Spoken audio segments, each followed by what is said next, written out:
Psych Perspective giofvcks, and we are out here and we are going to be discussing the infantilization that goes on when you grow up in, households where there is narcissism, high narcissistic abuse, dysfunction, mental health issues.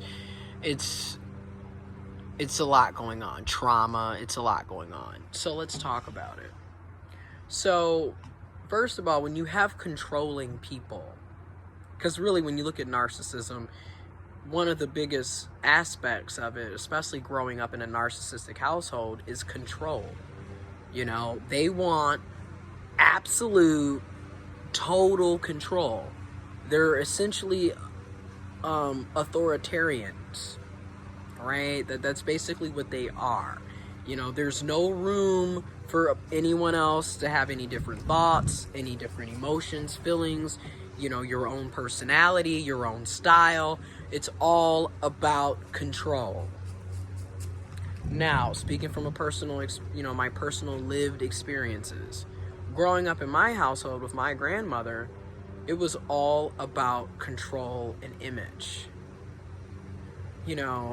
She's constantly, even as a grown adult, you're sitting up here making comments about how people dress and what they wear, and you're talking to your daughter who's 50, your son who's 45, your grandson who's 28.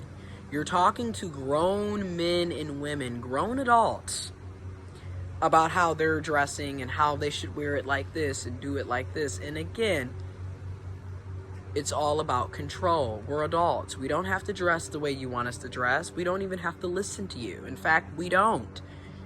Again, everything, to our hair, it's all about this, that, and the other. But in the same breath, did you teach your kids about finances?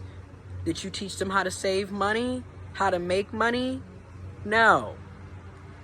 You teach them how to, figure out checkbooks, figure out stuff that you need to know as an adult. You didn't teach, and you constantly want to rick and rag on Trey about different things, like, who's my uncle. You want to constantly rick and ray on him about, how he doesn't do this and that. But in the meantime, did you or Papa think to teach him how to do these things? Again, and I've noticed this is something that a lot, and I'm going to say it, I don't care. This is in every community, regardless of background, but I'm speaking directly to the black community. It seems like a lot of older blacks do this. And when I say older blacks, baby boomer blacks. Baby boomer, Gen X, they all do this. And it's like passed down. They complain about how bad, and granted, this happens in every community, but I'm speaking directly as a black person in the black community. They constantly complain about how bad the younger generation is and what we don't do and what we don't know how to do and blah, blah, blah, blah, blah. But then these are also the same people that raised us who didn't teach us any of this shit. So again, you want to know why he doesn't know, or, you want to know why someone doesn't know how to mow the lawn or change oil or paint. You didn't teach them shit. Did you teach them how to mow? Did you teach them how to change a tire? Did you teach them? No. So don't be sitting up here complaining about why they don't know how to do it. Now, granted, can we learn on our own as adults? Yes, we can make those choices and decisions and be accountable and do that. But a lot of the shit that we get held on, like going back to us being basically infantized, they purposely never taught us. And the reason they don't teach you how to basically stand on your own 2 feet, the old saying, give a man a fish he eats for a day, teach a man a fish he eats for a lifetime. The reason why a lot of these narcissistic, controlling type of people don't teach you these things, it's about control. Think about it. If you're ever completely in control and independent of your own self, how are they going to be controlling everything? They always need you to still kind of be in that childlike mindset or in that weaker, dependent mindset. Because you're going to always have to run to them if you need assistance, if you need help, if you need to be bailed out, if you will. Going back to other toxic relationships. This is another reason why back in the day, and even now we still see it, but with sexism and misogyny, this is why they didn't want women and feminine people to work. to own land because they can make money, they can have control over their own lives and autonomy, thus they're not going to need your toxic ass. I'm just being honest. You know, people always want to talk about, well, back in the day, our grandparents stayed in marriages. Yes, they stayed in marriages for 40 and 50 and 60 years getting their fucking heads cracked in. Yes, your grandfather was probably beating your grandmother's ass, or vice versa. People were being cheated on, all of these second and third kids that nobody knew about, and then when somebody dies, you find out that you got other cousins and siblings that you didn't know about because Papa or Mama was a Rolling Stone. And let's be honest, Papa was more likely the Rolling Stone and the one doing the abusing. Let's just be real. But they stayed together for 60 years. I'm not interested in staying in a relationship for 6 decades to get my fucking head cracked in, okay? And to have kids that I'm also going to later resent because I didn't want to stay in the relationship, which is another reason why a lot of us have these toxic ass mothers and fathers. They didn't want us. They didn't want the person they were with. I mean, again, it's like mistake, trauma, let me project all my hate, anger, and pain off on you. Your collateral damage, oh well. Okay, and I've noticed for myself, a lot of times for me growing up, I had to figure shit out on my own because my mother, love her to death, but it is what it is, mental health issues, trauma, abuse, and drug issues. Okay? And I didn't really have a mother. I didn't really have a father. I was raised by my grandparents. So a lot of stuff, people are talking about, well, my mom did this and my dad did this, and I'm like, I can't relate. I didn't have any of that. Again, a lot of this stuff I had to figure out on my own, or asking my peers and friends at school, and just watching and learning on the internet and reading books and articles and stuff. Like, seriously. And it's like, but then I was also extremely sheltered because, again, my grandmother was so traumatized by my mother and her upbringing and what my mother went and did. And mind you, my mother went through a lot of abuse growing up too. Let's just, you know what I mean? It's 2020, it's the end of the world. Let's just keep it real. All of the lying and trying to make it seem like you're good when you're not, and you're just this hickory-dickory-dock family. Yes, I'm going to be the black sheep that airs it all out, because what are we lying for?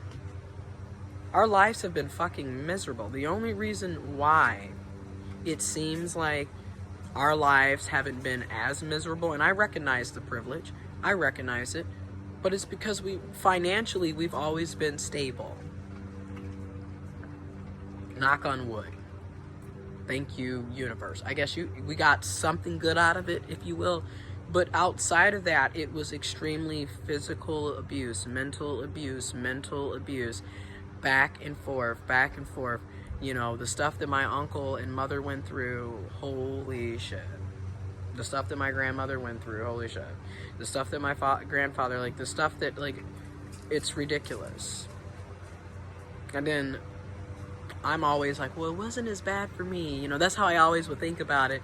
But then you look at the fact that, well, you were molested for an entire year, so I don't really know how you're trying to peg what's good, what's bad at this point. And that's another thing. Why are we always, constantly being taught to compare and contrast suffering? Suffering is suffering, and it shouldn't be happening, especially not at this extreme. It's always happening.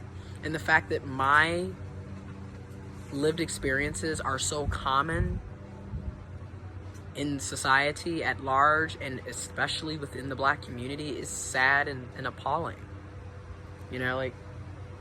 Why are we all relating to being molested? Why do we all know it was a family friend, it was a family member? Why is everyone prematurely having sex? And then you wonder, this is the real reason why you have people that are 12 and 13 having sex already. They were 12 and 13 having sex when I was a kid. Technically, I was molested 3rd grade. So technically, when I was 8, I was engaging in sexual intercourse and sexual activities with a man that was in his mid to late 40s. And then you wonder, why, everything is so sexualized, everything is, and this is what cracks me up. You guys want to sit up here and say that it's the gays, it's the gay agenda. I was molested by a heterosexual cisgendered black man. I wasn't molested by a woman. I wasn't molested by a a lesbian woman or a gay man. I was molested by a man that was heterosexual, had kids, was married, had got divorced, and had a girlfriend. Oh, and also one of those, Jesus, Jesus, Jesus. Your typical, oh, I'm religious, I'm sanctified, and all this other shit. But in the meantime, you're having sex with kids. So this is why, this is gonna, again, and I'm just going through therapy and counseling, finding out for myself, like, shit, you really had a fucked up childhood.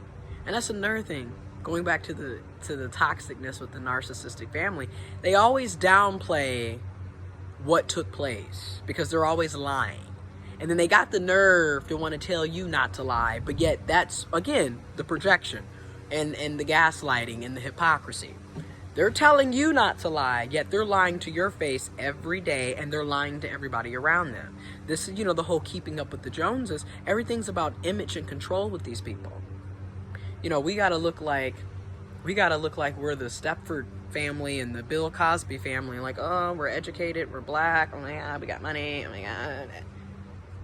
And it's fake. Everyone's miserable. You're in an abusive marriage. Your kids have been abused. Your grandchild has been abused. People are miserable. People have severe mental health issues and PTSD out of this world. But hey, as long as we take nice family pictures and we can go on some vacations, I guess it's all good to go.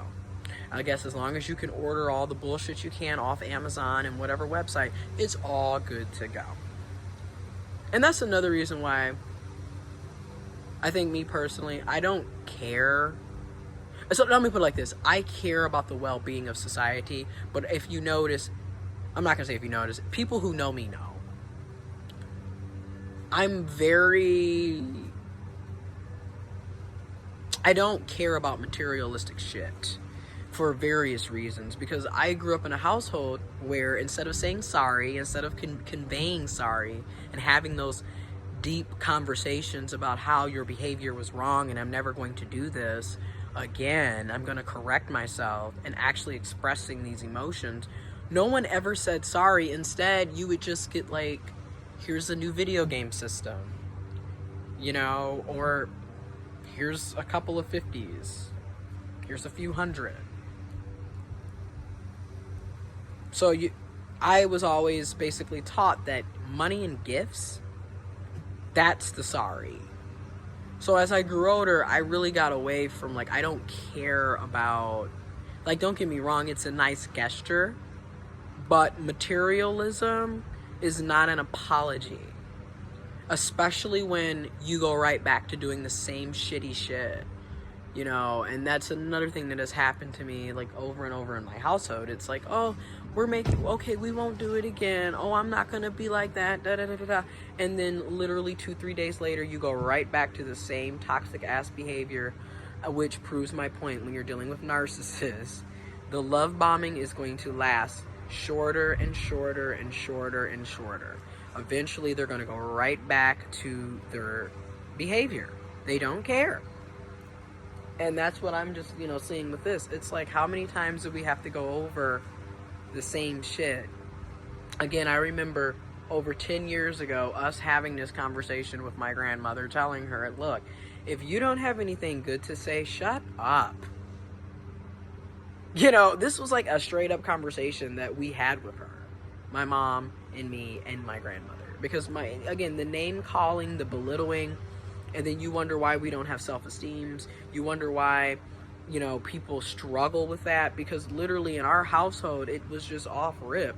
constantly, like, again, my first bully essentially was my grandmother, my mom, my family. Like, and a lot of us can relate to that, and then you wonder why kids don't have a self-esteem. Like, it starts at home.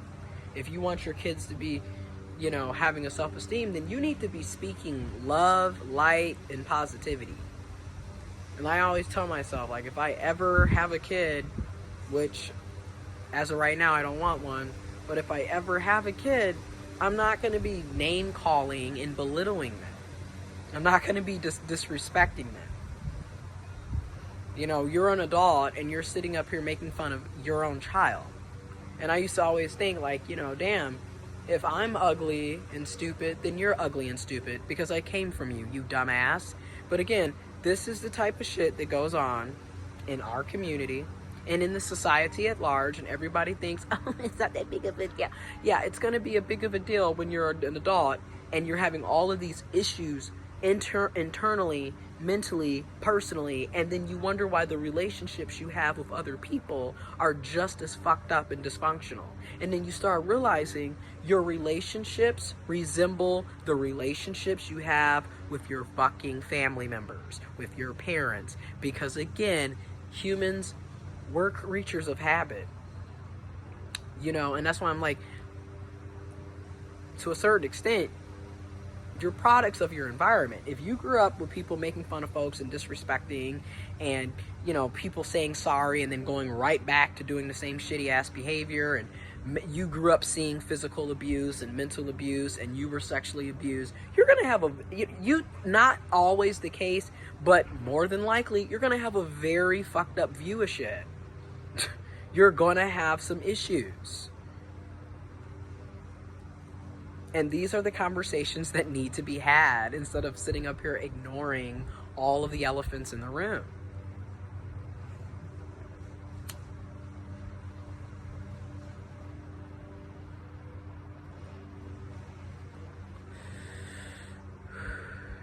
We're gonna do another video.